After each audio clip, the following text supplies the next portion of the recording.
মহানবী সাল্লাল্লাহু আলাইহি ওয়াসাল্লাম শাবান মাস থেকেই যেভাবে রমজানের প্রস্তুতি নিতেন। ইসলামের দৃষ্টিতে শাবান মাস বিভিন্ন কারণে বিশেষ গুরুত্ব ও তাৎপর্যপূর্ণ।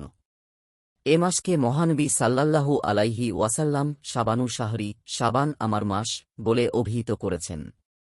মহানবী সাল্লাল্লাহু আলাইহি ওয়াসাল্লাম শাবান মাস থেকেই রমজানের প্রস্তুতি নিতেন। তাই এই মাসে রজমানের প্রস্তুতি শুরু করা আবশ্যক। যেসব কাজের মাধ্যমে হবে প্রস্তুতি।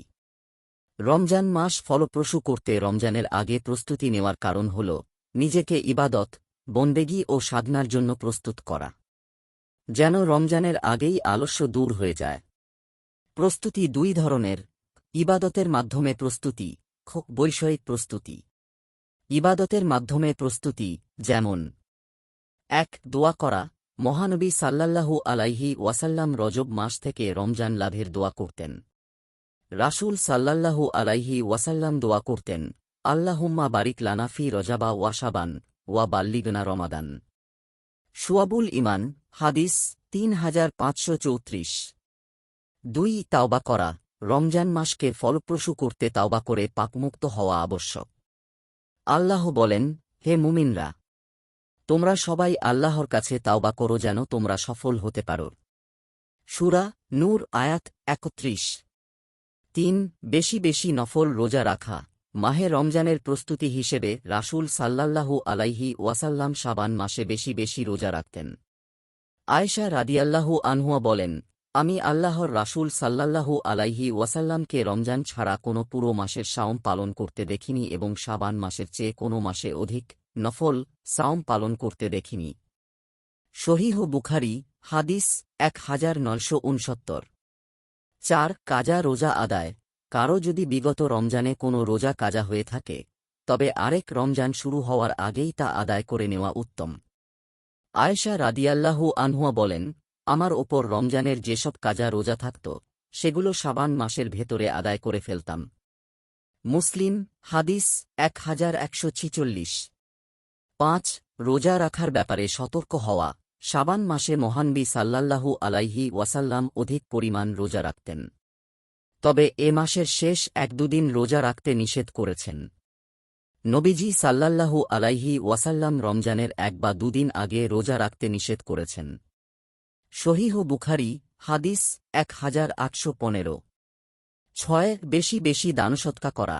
আনাস ইবনে মালিক রাদিয়াল্লাহু আনহু বলেন, প্রিয় নবীজির সাহাবায়ে কেরাম শাবান মাসের চাঁদ দেখলে বেশি বেশি কোরআন তিলাওয়াতে মশগুল হয়ে পড়তেন। অন্য বর্ণনায় আছে, যাদের ওপর জাকাত ফরজ হয়েছে তারা মালের জাকাত আদায় করে দিতেন, যাতে গরিব ও অসহায় মুসলমানদের রোজা রাখার ব্যবস্থা হয়ে যায়। বিচার করা কয়েদিদের ডেকে শাস্তির হকদার হলে শাস্তি দিতেন, না হয় মুক্তি দিয়ে দিতেন। লাতায়েফুল মায়ারেফ, ১ ডিভিশন ২২১। ৭. প্রয়োজনীয় জ্ঞানার্জনে প্রস্তুতি। প্রতিটি মুসলমানেরই উচিত রমজানের প্রয়োজনীয় মাসায়েল জেনে নেওয়া। প্রয়োজনে রমজানের আগেই এ বিষয়ক কিছু বই পুস্তক কিনে নেওয়া যায়, যাতে পরিবারের অন্য সদস্যরাও তা পড়তে পারে। ইতিকাফ করতে আগ্রহীরা ইতিকাফের জন্য প্রস্তুতি নেবেন আগে থেকেই। বৈষয়িক প্রস্তুতি যেমন: ৮. চাঁদের হিসাব রাখা। আয়েশা রাদিয়াল্লাহু আনহা বলেন, রাসূলুল্লাহ সাল্লাল্লাহু আলাইহি ওয়াসাল্লাম শাবান মাসের খুব হিসাব করতেন। এছাড়া অন্য কোনো মাসের এত হিসাব করতেন না। এরপর রমজানের চাঁদ দেখে রোজা রাখতেন। আকাশ মেঘলা থাকার কারণে চাঁদ দেখা না গেলে শাবান মাস ৩০ দিনে গণনা করতেন, অতঃপর রোজা রাখতেন। সুনানে আবু দাউদ, হাদিস ২৩২৫।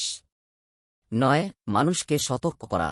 রমজানের প্রস্তুতি হিসেবে রাসূল সাল্লাল্লাহু আলাইহি ওয়াসাল্লাম শাবান থেকেই আমল শুরু করতেন এবং সাহাবায়ে কেরাম রাদিয়াল্লাহু আনহুকেও সেই আহ্বান জানাতেন। উসামা ইবন জায়েদ রাদিয়াল্লাহু আনহু বলেন, একদিন আমি রাসূলুল্লাহ সাল্লাল্লাহু আলাইহি ওয়াসাল্লামকে প্রশ্ন করলাম, হে আল্লাহর রাসূল, আপনি শাবান মাসে যেভাবে রোজা রাখেন অন্য মাসে তেমন রাখতে দেখি না। জবাবে রাসূলুল্লাহ সাল্লাল্লাহু আলাইহি ওয়াসাল্লাম বলেন, শাবান এমন একটি মাস যা রজব ও রমজানের মাঝখানে আসে, আর এই মাস সম্পর্কে সাধারণত মানুষ উদাসীন থাকে, অথচ এই মাসেই আমলগুলো আল্লাহর দরবারে উপস্থাপন করা হয়। আমি চাই রোজা অবস্থায় যেন আমার আমলনামা পেশ করা হয়। নাসাই হাদিস 2357।